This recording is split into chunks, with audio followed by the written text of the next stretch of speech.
Hello everybody, I'm DearMYRTLE, your friend in genealogy, back with a little bit more paper crafting. I thought I'd catch you up on my latest project. Well, I've actually done about 5 or 6 others in the meantime, but this is one of the storybooks that I've created in order to share individual family history stories with my grandchildren in an intriguing way. So this is a very simple fold-over cover.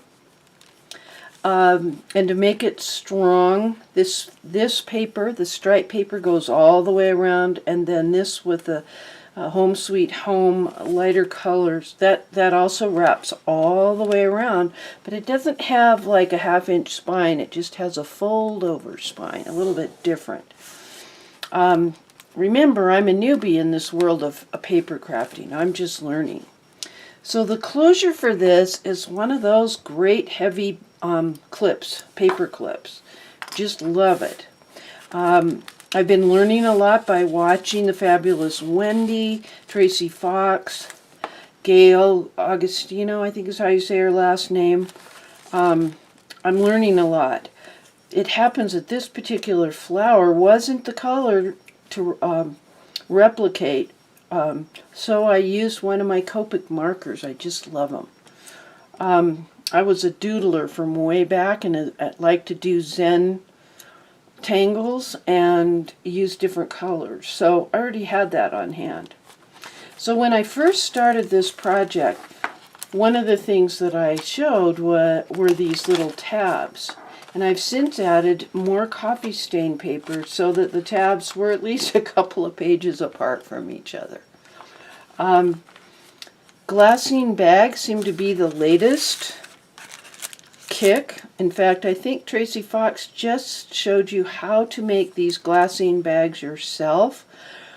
I could not even find wax paper at 3 different grocery store chains in the Salt Lake Valley here where I live. So I actually ordered these 100 flat glassine wax paper bags through Amazon. I don't recall how much I spent on it, but it's from JenStampz, JenStampz, and I love them. Makes it so easy. You can tell that I love to use stamps. Now, I'm aware of copyright, and these are not for resale. But there's a lot to be learned about stamping. For instance, on this, I stamped very firmly, and on that one, I did not re-ink, so I got a faint outline of the same stamp to add intrigue and interest. And that's a great journaling card. I've seen a few people use these belly bands, so I've been learning about that. Here's a piece of Tim Holtz ephemera, and I just stamped with that same stamp, but I noticed that the ink spread a little bit because it's a glossy surface on that particular card. But that's okay, we love it. You've already seen in a previous video some of this page, but I added a tuck spot right here, which worked out perfectly because apparently when I had glued down this 3x5 card, this side was somewhat loose. So I added a little card that I can insert here, and it pulls out with a cute little bit of lace that I've just stapled on there. And it's amazing what a tiny little bit of cast-off paper, craft paper, can do to spruce up a page. Now, the whole concept is to make this look intriguing and old. And whereas I initially bought coffee stain paper, and that's certainly a legitimate thing, because otherwise it takes over your whole kitchen, I have since then learned to make coffee stain paper with regular paper and about a triple thick batch of coffee. I had to go out and buy some instant coffee because I'm not a coffee drinker, but I digress. Now here is one of the several triangular pockets that I've inserted. Again, there's that stamp. I like to use things in multiple places in a journal just for continuity's sake. But let me pull out, I think it was this one that I used. This is a We are, what is the rest of that company name? I will link it below. But these particular rulers are made specifically to tear paper with different designs, and I chose this kind of chunky one because I like that texture, and it looks really cool when you use ink to accentuate it. The archival ink that I use is Ranger. I use the coffee ink. I also have one that's jet black. Depends on what the project is. And believe me, I'm into this stuff. It's pretty fun. Another thing that's intrigued me of late is the use of washi tape. And I agree with Gayle, who uses a glue stick. And you know, washi tape has stickiness on it, on the back. But it's all rolled up on itself, so it's already been impressed once. And it's not indelible glue or permanent glue, or else we'd never be able to roll off part of the tape. So I'm with her. I'll take the glue stick. This happens to be Avery's washable acid-free glue stick, and just run the washi tape across it with one finger holding it and the other hand pulling it. And that way I'm assured that this flip will stay in place with the washi tape as the instead of glue. Let me put that back. Now, in some places I'd like to accentuate things, and I like this concept of lined paper, and I just tried to draw this, and it was very imperfect, which is okay. It can be imperfect. But I've since found this particular Hero Arts lined stamp. I don't like the quotation marks.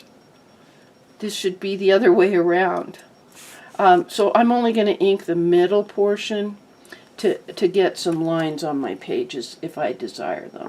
Again, these may have been covered by copyright, but I'm not going to use them except for these journals that I'm making for my grandchildren, for my personal use. So here's an example of a Glassine bag. It really shows up well in contrast to this reddish, pinkish, whatever. Haven't embellished the front of it. I thought that was intriguing enough, either way you put it. And now this I tore myself, so I did not use the We Are Memory Keepers. That's the name of it. I'm catching on. I'm remembering. Here's another triangular pucket with some little tags in it. Now this I wanted to mention. In this book I used not only the hearts that I punched out with the heart punch I've had for ever and ever, but I also used the leftover paper that had the negative space for the hearts that I punched. I just happened to punch them fairly evenly apart, so that looked interesting. I'm very intrigued with torn paper and how that could embellish a journal. Love makes a house a home. Okay, let me, again, I try to use elements 2 to 3 times within the same journal for continuity. I think I'm still conservative compared to people like Tracie Fox and Gayle and Wendy. I've used all coffee stain papers and no other kind of papers in here for the main base of the pages. And they're all roughly the same size, but they look jaggedy because coffee stain paper kind of has ripples. It's not perfectly flat. I don't know. I might be able to branch out. I just don't know. So I want to talk to you about this cheesecloth thing. This is actually pretty thick cheesecloth, and I've been desperate to find the very thin natural cheesecloth. I couldn't find it at Hobby Lobby or my local fabric store. Couldn't find it at Joann's. But the other day I was at the grocery store, and here they had this 100% natural cheesecloth, and it's in the home preservation area where you buy the pectin and the extra jars. And that's because people who make jelly like to strain like the grapes. They don't want the seeds to be in their jelly. They just want the juice to come through. So they'll use this sort of a cheesecloth to squeeze that juice through, and then the meat of the grapes and the seeds stay behind because they're too thick to go through the cheesecloth. So I'm kind of happy about that because it has a nice texture. I haven't even opened the package yet. Let's see what else I can tell you. Oh, I had a little, I just love this pattern. Let me show you this particular lace. And I thought, well, I go by that rule of trying to repeat the use of something elsewhere. And I had used that same lace up here in the cover. So I just took a piece of coffee stained paper and made a little fold over, you know, a little one sentence additional clue about that family history story to a grandchild might be interesting. That's why I save so much space on a page or on the back of a tag or even the front of the tag to put photos and stories about my family history. It's our family history, and I want the grandkids to just totally love the intrigue of going through these books. It isn't going to be a boring pedigree chart or a family group sheet. It's going to be something tangible that they can hold. Here's another interesting little belly band just made out of paper where I stuck this one tag, and behind it we have a glassine bag that I've aged with the ink. And the ink I like to use is Ranger's Archival ink, Coffee. I use that 99% of the time. I do have like an assortment of colors, but I use that or the jet black depending on what my project is. It's been a lot of fun. Again, here's some washi tape that just happened to be in the color family with this. And it's amazing what something like an ordinary 3x5 index card looks like when it's coffee stained. It's all kind of fun. Now you may have noticed that this just had a rollover spine. And that's because I wanted to, I didn't want to sew, I didn't want it to have a 1/2 inch. I just wanted to quickly take this stripe craft paper and roll it over, and then to accentuate and to strengthen this seam I added this piece of paper that is coordinated with it.